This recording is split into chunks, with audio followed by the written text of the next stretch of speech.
Hi guys, Vino here and welcome to this Vino Plunk production, and in this video I'm going to be giving you my thoughts, opinions, and if you prefer that word, review of the 2008 film Ip Man, starring Donnie Yen and directed by Wilson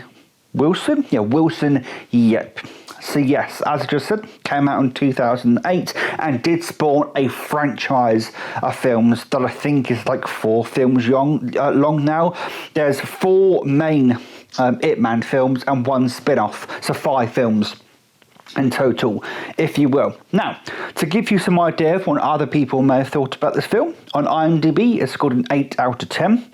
On Rotten Tomatoes it has a score of 86% out of 100, and on Amazon.co.uk it's got a 4.7 out of 5 score. But of course the whole point of this video is I'm going to be giving you my thoughts and opinions on this film. But before I do, please, if you like what I'm doing here, give me a like or a dislike on this video depending on your feelings, and if you're feeling a bit more advantageous, then please hit that subscribe button. It's big, it's red, it's free. It really does help, and really does, help with the what's the word? The traction these videos have been getting recently. I forgot to mention this in my previous video, but I'll mention it here just in case. I've decided that this is going to be my attire for videos now. This sort of black long-sleeved t-shirt here, that's going to be my attire for videos from now on, as I'm doing a vlog or something. But yes, I thought I'd mention that in this video so people understand why I'm always now wearing the same black shirt. Is because I feel that's going to be my look for videos from now on. So when it comes to Ip Man, so when I first wanted to do this series of videos, if you're wondering what this series of videos is all about, then please see back on my channel to the Scope into Martial Arts films and you'll understand what I'm doing here basically.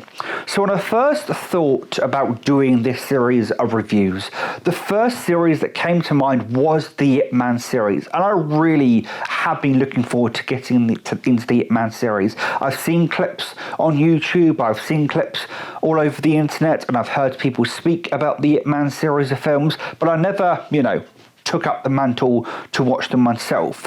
All I'm going to say on the outset for now is I'm glad I've watched.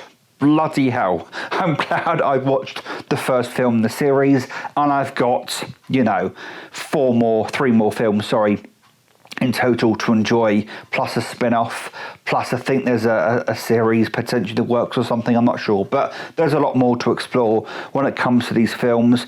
And bloody hell, is this an introduction to Donnie Yen, if there ever was one. So the way this film kind of opens up is, and one thing about the way the film was shot and the way the film feels, I knew there was something tonally about this film. I felt something tonally about this film, but couldn't quite put my finger on it until a certain thing happens in the film. So the film opens up and we are introduced to this town of Foshan. And Foshan is basically a really lucrative, really nice town. People there get on, and and Donnie Yen's character Ip Man is one of the people in this particular town, and he's even mentioned by one of his friends that the town is very money wealthy at the moment. People are buying things when it comes to food, nice clothing, things of that nature. Yeah, it's just a really wealthy place, and people are having a load of fun and just really enjoying their life at that precise moment in time. As Ip Man goes about his day, we find out that he's got many friends. Many of them are also martial arts masters, one of which he battles in private because they wish to spar with him, and ends up being defeated by Ip Man. However, although in private it was observed by somebody else, that person goes back to town, tells everybody, that guy gets embarrassed.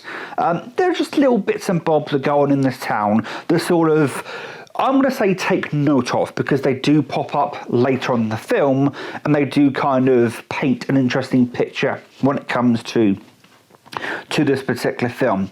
Then what happens once you're a little bit way into the film, there's some out-of-towners, or outsiders I suppose you could call them, come into town, and the leader of this outsiders, these out-of-towners, decides to challenge all of the masters within the town.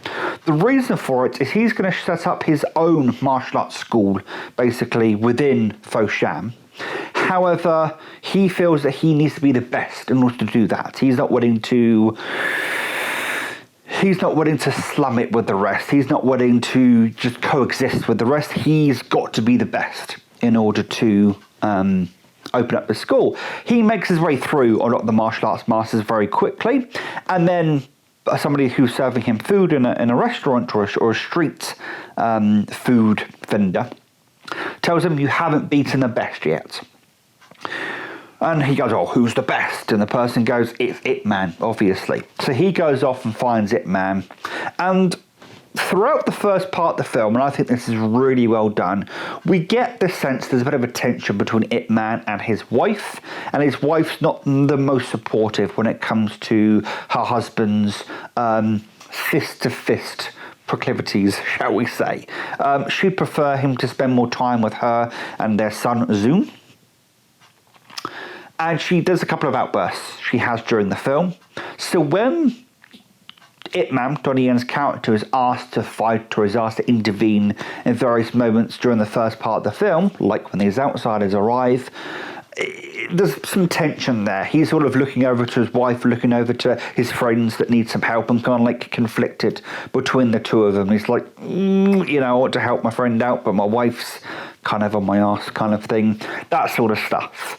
However, this particular individual goes to Ip Man's house, and after saying that Wing Chun, I think is the martial arts style that they use, was basically invented and, come up by a female, and he was starting to be quite sexist about that, then Ip Man's wife steps in and basically says to Ip Man, "Don't break anything." And very quickly, Ip Man makes short work of this person and basically beats him with a feather duster, which is actually a really interesting scene, to be honest. The outsider has like a sword, and he's like, flinging around the sword, and Ip Man is just spanking him on the arse and places and various other places with a feather duster.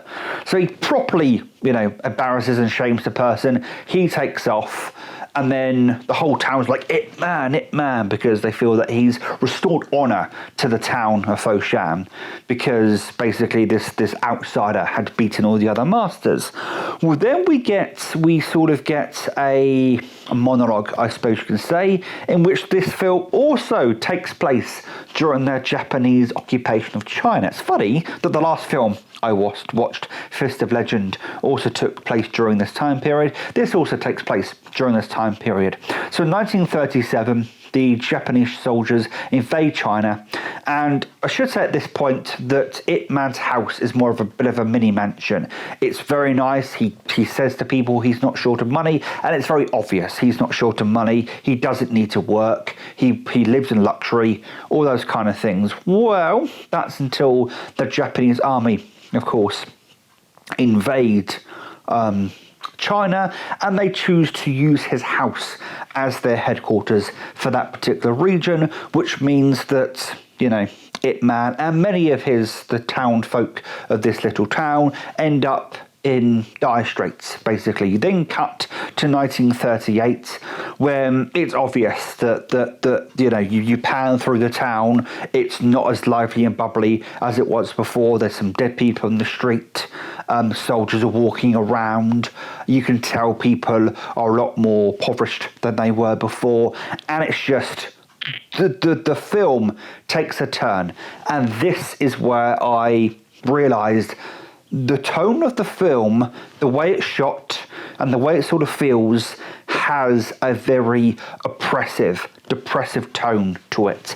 And this is where I now mention this film is very dark, very somber. Throughout the entire film, even when you know what's going to happen, Ip Man's going to kick ass, it's a martial arts film, that tends to always happen. Even though you know that's going to happen, no point of this film is necessarily comfortable to watch, apart from the first part when you see all of the townsfolk all happy and lively and bubbly. The rest of the film is very dark. You see people in dire straits. At one point, Ip Man's wife becomes ill because they simply don't have the money to buy rice and to buy food and things of that nature. They pawn off everything they can pawn off, so she gets ill. That causes Ip Man to go and work, and you just tell that the war has really changed this town.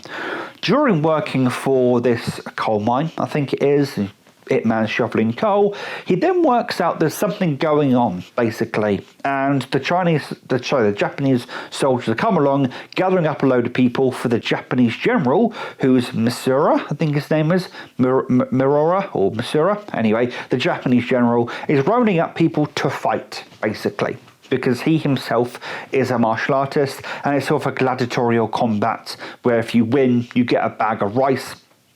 And by the way, this is the Chinese rice that the Japanese have confiscated off of them, that they're then giving them back by forcing them to fight in basically gladiatorial combat, albeit martial arts. So one of Ip Man's friends goes to fight first of all, and something happens to him that I won't spoil. Ip Man then goes, while Ip Man's waiting for his turn to then fight, something happens to another friend of his, and he then decides to fight and show himself.